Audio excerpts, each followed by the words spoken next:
أعوذ بالله من الشيطان الرجيم.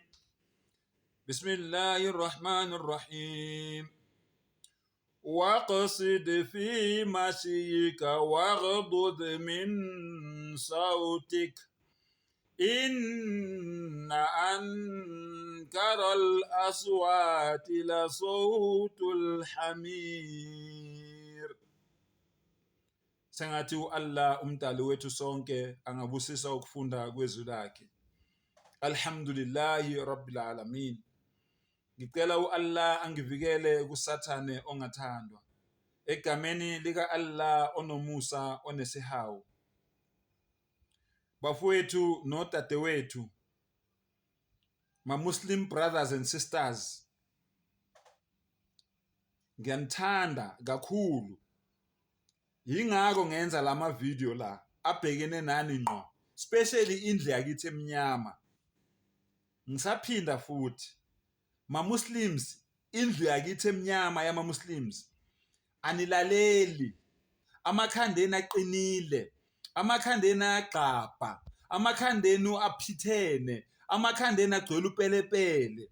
Anizwa, anilaleli, anikhuzeki. Nitshela ukuthi nina nazi kakhulu, ngisanitshela namanje. Lento enginitshela yona la angeke ngikhona ukunitshela yona emasjid. Angithi ama-masjid awenu akusaka Allah. So ngeke ngikhona ukunitshela yona emasjid. Kodwa ngokomthetho bekumele nginitshelele emasjid. Kodwa ngoba imasjid akuseyona ka Allah sekweyenu. Yini enibeka imithetho ukuthi yini enifuna ukutshelwa yona, yini eningafuna ukutshelwa yona. La ku social media kule nkundla yokuxhumana akekho ozongivimba. Ngizonitshela amaqiniso njengoba enjalo. Angeke sitshela amaNazaretha amaqiniso. Siriske ngeimpilo zethu, sesatshiswe sizingelwe sifuna ama location. Ngeimpilo zethu sikhuluma amaqiniso. Bese nina eseningama Muslim enithi nina nihamba eqinisweni, nenza izinto eziphuma endleleni. Bese siyaniyeka nina singanitsheli ngoba sithi nina ngama Muslims, ngoba sithi nina siyahlangana nale masjid. Angeke sikwenze lokho. Kusukuthi ubulungiswa thina asinabo, singabaqambi manga. Allah uthi iqiniso alibekwe njengoba linjalo. Waja al-haqq wa zahaqa al-batil. Iqiniso mangabe lifika amanga ayashabalala. So mfowethu nawe dadewethu ngicela ulalelisise. Uma ngabe ufuna ukungizonda futhi kulungile ungizonde, angikhathalele kuthenjwa uwe. Njengoba ngila angizelanga ukuzokutshela into ofuna ukuyizwa kuphela.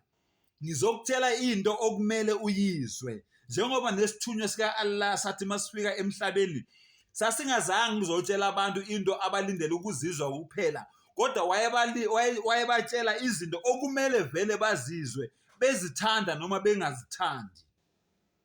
Ulalelisiseke. Ngivule manje usura Luqman, chapter 31 of the Holy Quran. Surah Luqman, iverse 19.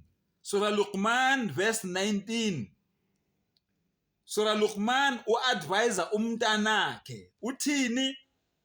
Uthi waqsid fi mashyika. Allahu Akbar. Uma ngabe uhamba, ungazikhukhumezi, ungaphakamisa amahlombe, uzehlise, ungahambi too fast, ungahambi too slow, kodwa ube moderate. Subhanallah. Allah usitshela ngomuntu owayesithenjwa sika Allah, owayesaba uAllah, ufundisa umntanakhe ukuthi emhlabeni kumele aphile kanjani. Mawuhamba ungazikhukhumezi, ungabhekela abanye phansi, ungaziboni ungcono kunabanye abantu. Ungahambi too fast ngoba that is arrogance. Ungahambi too slow ngoba uyoyoyo lobo. Kodwa be moderate, baphakathi nendawo. Hambe nje kubonakala ukuthi intombi yakwenu, insizwa yakwenu. Yeyibona? Ungabi too slow, ungabi too fast. Lalela, kuyaqhubeka futhi. Allahu Akbar. Waghdud min sawtik. Wehlise izwi lakho, ukhulumele phansi. Ungamemezi, ungarasi. wehlise izwi lakho uzithobe uzothe. Subhanallah. My Muslim brother, my Muslim sister, lalela ulalelisise mangabe uyangizonda, ungizondele into ekhona. AmaNazaretha amaningi ayangizonda, amaKristu amaningi ayangizonda, amaWastawa amaningi ayangizonda, amaRoma amaningi ayangizonda, abaningi abakhonza amadlozi bayangizonda ngoba bengizondela amaqiniso, ngoba ngibatshela amaqiniso. Nawe Muslim namhlanje mangabe uzongizonda ungizondela iqiniso kulungile. I don't care, angenzeli wena, ngenzela umdali wami.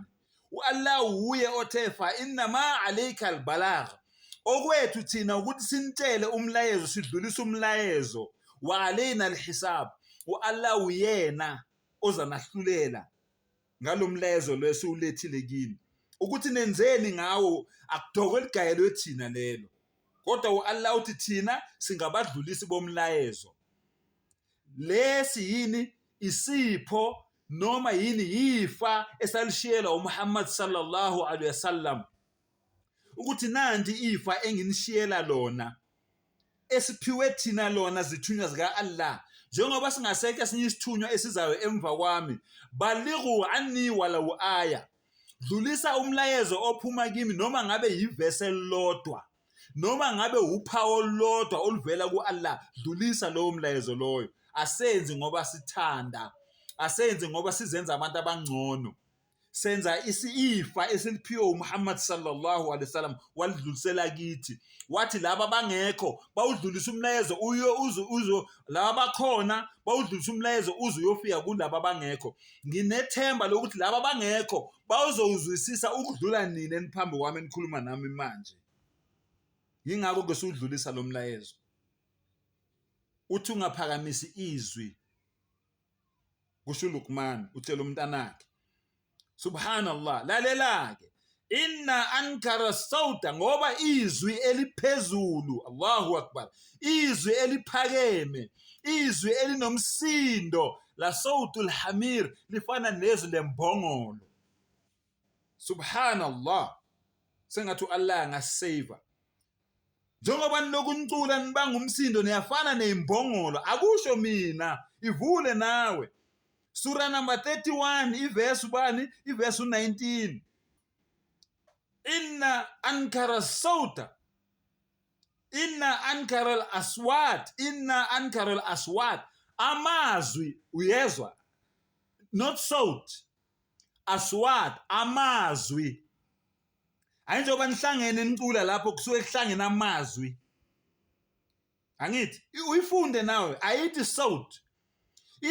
Uthi kulo mntanakhe waghdud min sautik, wehlise izwi lakho.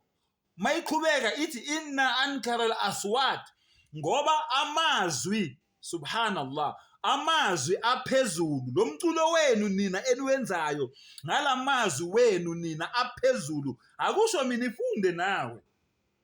Amazwi aphezulu, la sautul hamir, afana namazwi eimbongolo. Ngathi kukhala imbongolo. Uma nibanga umsindo ngendlela enubanga ngayo, Hazrat Luqman says ngathi kukhala imbongolo. Kwayizwa imbongolo mayikhala, awuyizwa nokuthi ithini. Uzwileke ungetshe, ungizonde mangabe uyangizonda. Ngithi mina mangabe wena kweyakhi iQuran, isura Luqman ayikho, isura number 31 uverse 19 ayikho, ngitshele ngifonele uthi babambatha ayikho le verse okhuluma ngayo, angiyitholi la. Ngivula isura Luqman manje angiyitholi ivoice ethi amazwi amaningi aphezulu afana namazwi embongolo. Angiyitholi mina leyo verse leyo. Nazi inamba zami 0782143189, 0782143189. Ngisaphinda futhi, angeke sitshele amaNazaretha ukuthi into ayenzayo i-wrong sitshele amaKristu ukuthi into ayenzayo i-wrong, sitshele ama-watchtower ukuthi into ayenzayo i-wrong, sitshele amaRoma ukuthi into ayenzayo i-wrong, sitshele abakhonza iy'thombe amaHindu ukuthi into abayenzayo ba-wrong, sitshele iy'nyanga nezangoma nabakhonza amadlozi ukuthi into abayenzayo ba-wrong, sitshele laba abazibiza ngabaprofethi ukuthi into abayenzayo ba-wrong, bese siyaniyeka nina ama-Muslims nenza izinto ezi-wrong, singanitsheli sinesabani. Kungani? Ngisaphinda futhi ngithi bid'ah is an insult to the sunnah of Muhammad sallallahu alaihi wasallam wa akhiru dawana alhamdulillahi rabbil alamin.